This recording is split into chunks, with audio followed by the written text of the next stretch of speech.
Hello and welcome to our MGO investment update. Thank you for joining us. I'm Paul Orchowski along with Michael Moskal and Scott Lipa, and we're here to share some of our thoughts on the markets and what's going on with the economy and what we see going forward. So with that, I will turn it over to Michael. Well, thank you, Paul, and hello, everybody. It was a very eventful first quarter of 2023, a lot of ups and downs in the markets. Today, we're going to hit on really three main topics. One is the banking sector, which you see in the picture on the front cover here. Let's go to the beginning. The other is FANG stocks. We had a big resurgence in the first quarter of 2023 with the technology stocks, especially the bigger cap stocks like the Facebooks and Apples of the world. We'll talk about that a little bit, and then we'll go through interest rates and what's going on with interest rates and how it's going to be affecting your investments. First, let's take a look at the markets indexes and what happened with the returns for the first quarter. We also have 2022 in here to contrast. And one thing that really sticks out, there's a lot of numbers in here, but one thing that really sticks out, if you look side to side, is a flip-flop, total flip-flop that happened from 2022 performance into 2023 performance. Especially if you look at like the NASDAQ down the list a little bit here, composite last year was the worst performer in 2022, down 33%. It shot back in the first quarter, up almost 16%. And then you look down a little bit where we have US value stocks under stock market. That was actually the best performer last year. It was the least negative at 4.7%. That actually was the worst performer in the first quarter of 2023. So we did have a little bit of flip-flop, and we'll talk a little bit as we go on here, whether we see that continuing or whether we see a return to some of the underperformers in 2023 so far for the rest of the year. So, Michael, my thought on that, just real quick, on the NASDAQ and the U.S. growth stock is you had 2021 and 2022, and I think of them as COVID years.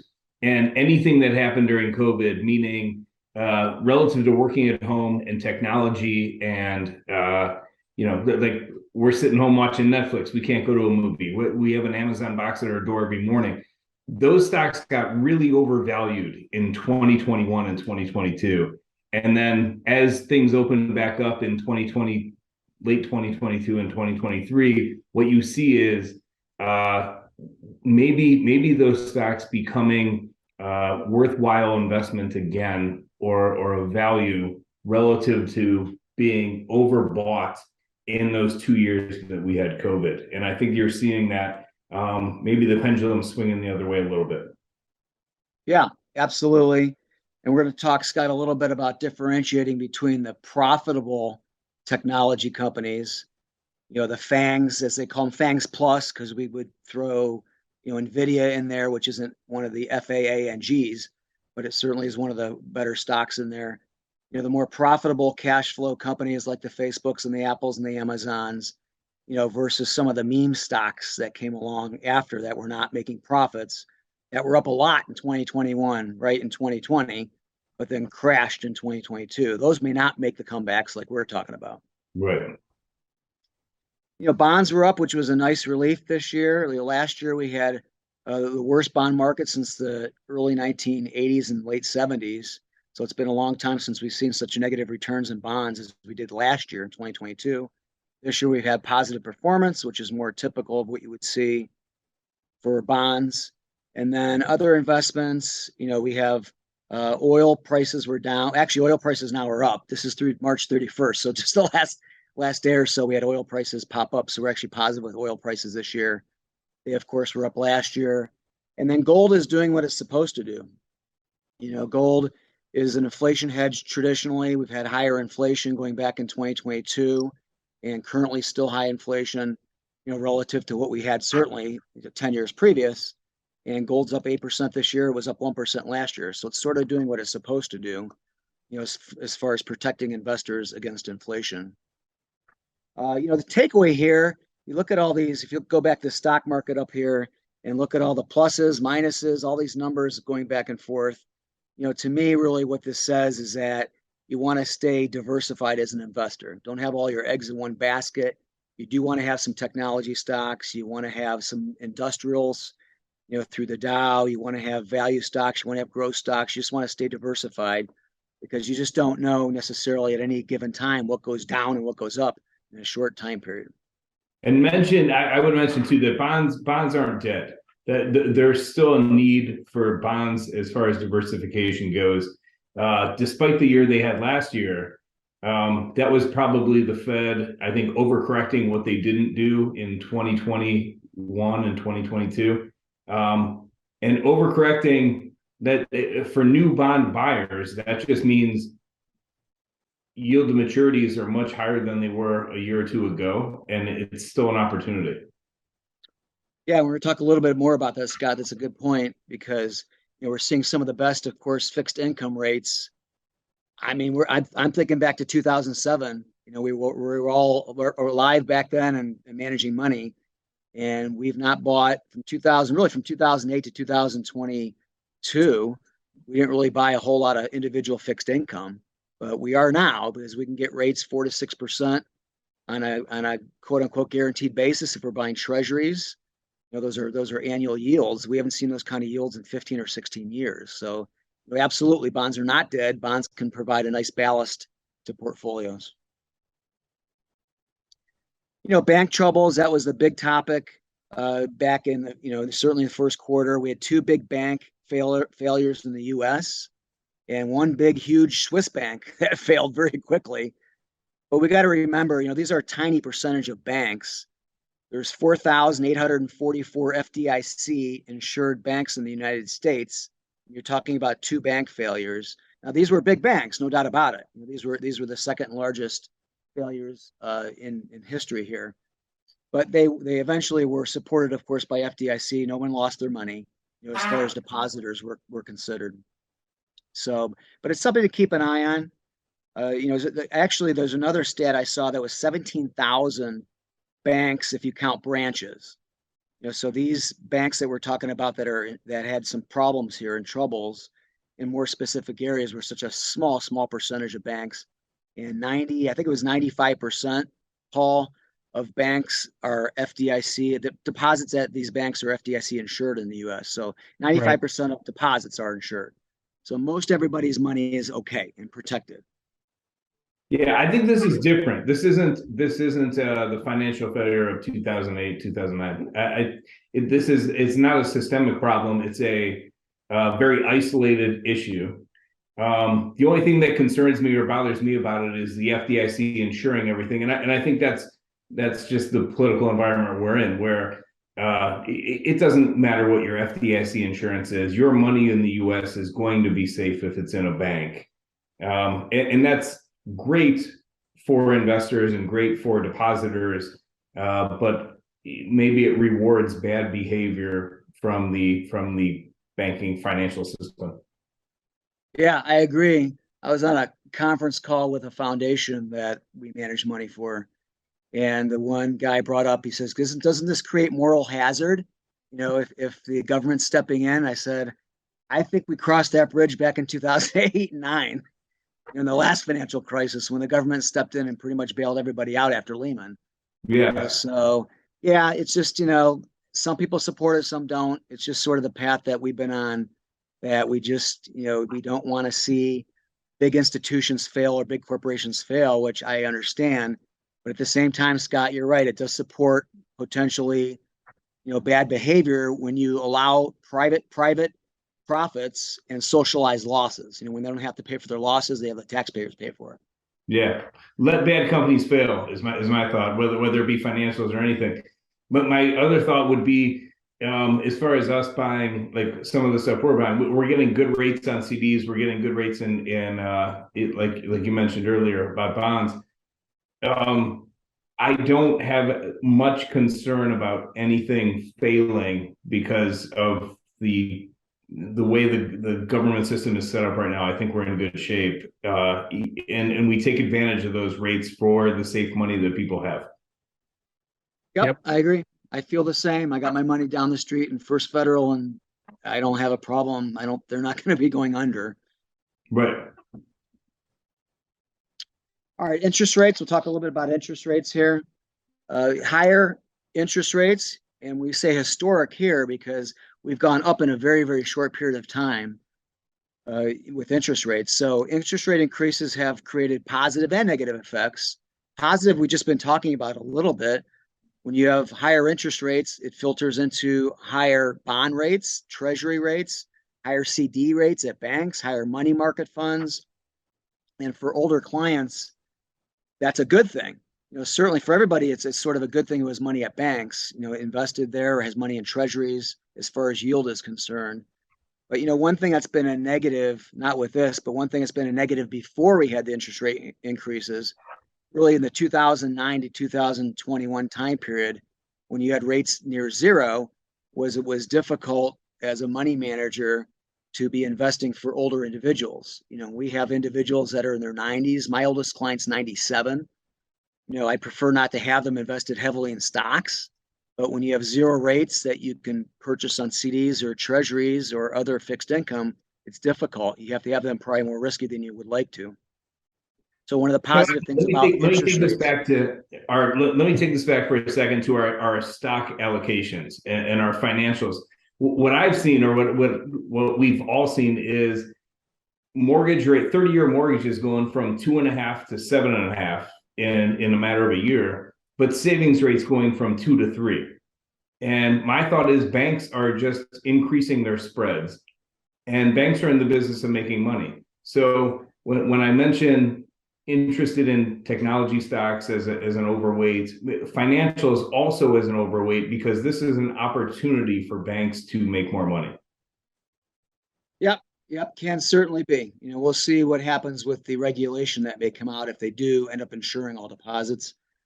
But the spreads, Scott, you're right, should increase, and that's positive for banks. Of course, mortgage rates going up is the negative. We have a negative in here also.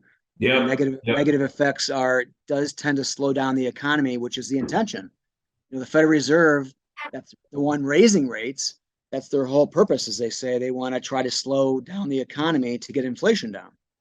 So that has a negative effect, of course, on people that are trying to buy homes, companies trying to borrow money to open up new branches, those kind of things. Mm-hmm. All right, 2021 redux here. The FANG stocks again in the first quarter, technology was back in a very, in a great way, which was great for our portfolios since we're overweight in technology. But is it going to continue, or is it just temporary? What do you guys think? I think it's going to continue. I think they got way overbought in, like I said, 2020, 2021. And then 2022, they got crushed. Technology got crushed in 2022.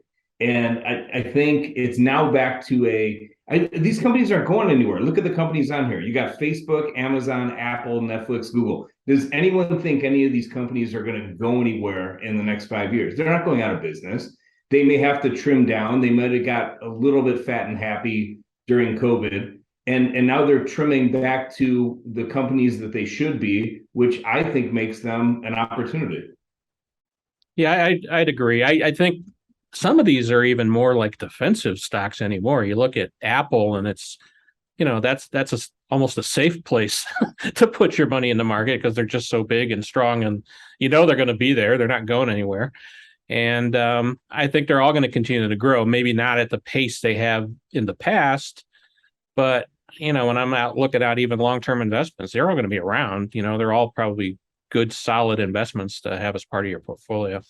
So, Paul, maybe that's a good point, is that these, I think, over the last 10 years have been the high flyers and the companies that grow extremely quickly.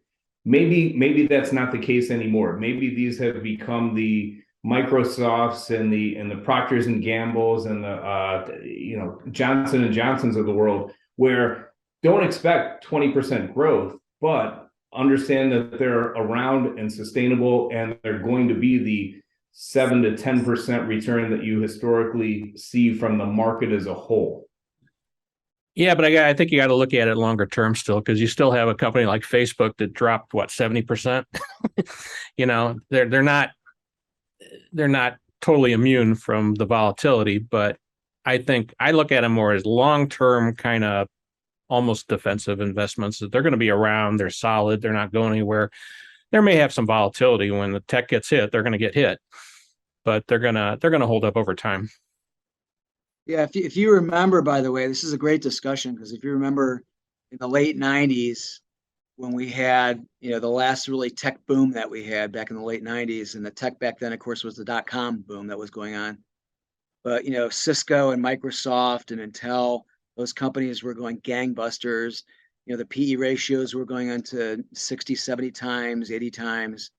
And when the crash happened with technology in 2000 to 2002, not all those companies just went away. Certainly Microsoft spent quite a few years not really going anywhere as a stock price, even though the company was great and they were making money. They just had to kind of get back to more reasonable levels as far as their PE ratios were concerned. They almost became blue chips after that. After a period of time, when they came down to more reasonable levels, they started paying dividends and they started becoming almost like sort of like a blue chip kind of companies rather than these high flying tech companies. So I think you're right. We may see over time these, especially the FANG stocks here. And the reason, by the way, we make such a big deal about the FANG stocks is because these companies here make up 40% of the NASDAQ 100, and they make up 25% of the, not just these, but the FANG pluses, they make up 25% of the S&P 500. So these are very important companies. But these are companies that eventually pay dividends, higher dividends, they have cash generation. But you're right, they're not immune to going down. Collectively, the FANGs were down almost 50% from November of 21 through November of 22. So they had a 12-month period where they went down by half. So it's not like these are not bond proxies. As on CNBC, they were calling them back in 2021, Scott. I don't know if you remember that, but they were calling these stocks bond proxies. You could just buy these like bonds.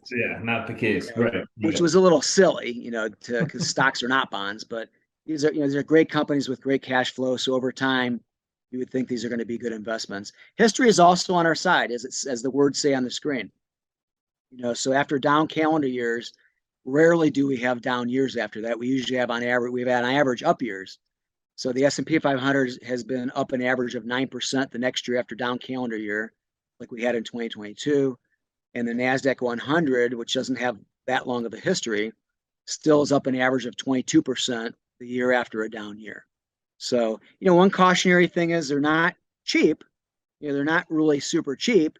Microsoft got down to, I think, about 11 times earnings after the tech crash back in 2000 to 2002. So I'm not saying these were going to have to go down to those levels, but 25, 70, 27, 20, 31, and 21 PE ratios are not cheap. They're cheaper than they were before, a year and a half ago. But, so just a little cautionary not to throw all your money into here. Again, stay diversified. All right, what's the best investment strategy now? Looking at now and looking out at the rest of the year here. Age matters again. Again, 2009 to 2021 was sort of the 60-40 portfolio, if you want to call it. It worked for everybody. Stocks were up all the time. Bonds were up all the time. You didn't really have to worry about any certain sectors going, up or down more. So that's not the case perhaps now that we're going to have bigger dispersion with returns, as we saw in the first quarter, in last year, more ups and downs with certain sectors and much more difference in returns. So with higher interest rates allows also for more risk. Again, I mentioned clients in their 90s, which I have, I think 6 of them. I don't have to over risk them at this point. I can have most of their money in 4 to 6% yielding investments, with high quality corporate bonds, treasuries, institutional CDs. Younger people, of course, are more different. They're going to be taking more risk on average. Yeah, Michael, we talked about that a couple of years ago. I was telling clients that the biggest risk was, the 60-40 portfolio is what is traditionally told to retirees, and the last few years, your risk was not being able to keep pace because interest rates were so low. Now you have the opportunity to get back to that traditional portfolio, and if you can, de-risk a little bit because the opportunity is there and interest rates are the Fed is overcorrecting what they've done in the past. Mm-hmm. And if you remember, in the late teens, 2000 teens here. So just 4 years ago or so, there started being talk of the 60-40 portfolio note should be more like 75-25 or 70-30. Yeah. You had to put more money in stocks. You could not be in bonds. So a lot of people did that. So you're right, Scott, that the return with higher rates means people just don't have to take as much risk if they don't want to. Timing the market, again, in this kind of situation, when you have a lot of volatility like we had last year in 2022 and starting out in 2023, we went through a very low volatility time period going from the mid teens, 20 teens, 2015 to 2000, up until COVID, really. We had very, very low volatility in the markets. We just saw pretty consistent ups. We're seeing much more volatility now, much more ups and downs. Trying to jump in and out based on emotion doesn't work. We've also we've seen the charts before as far as being time in the market and time out of the market. And, it doesn't work jumping in and out of the markets. Staying diversified. Again, we've mentioned that a few times now on this call as far as just making sure you have spread out your money among different baskets and not have it all in one basket. Value, growth. Yeah, have some dividend payers in there. Scott, you mentioned Procter & Gamble earlier in the call. Those are the dividend pay stocks that do very well in economic downturns because people have to buy toilet paper and paper towels. So companies like Procter & Gamble, Kraft Foods, are going to buy macaroni and cheese no matter what's going on. So those kind of companies, do well. You want to have some of those companies. You want to have some of the technology companies that are the faster growers. And you want to have, again, some of the companies that are in energy areas, utilities, you can go on with different sectors. And then fixed income. If you want to not take the risk 100% in the stock market, fixed income again pays something now.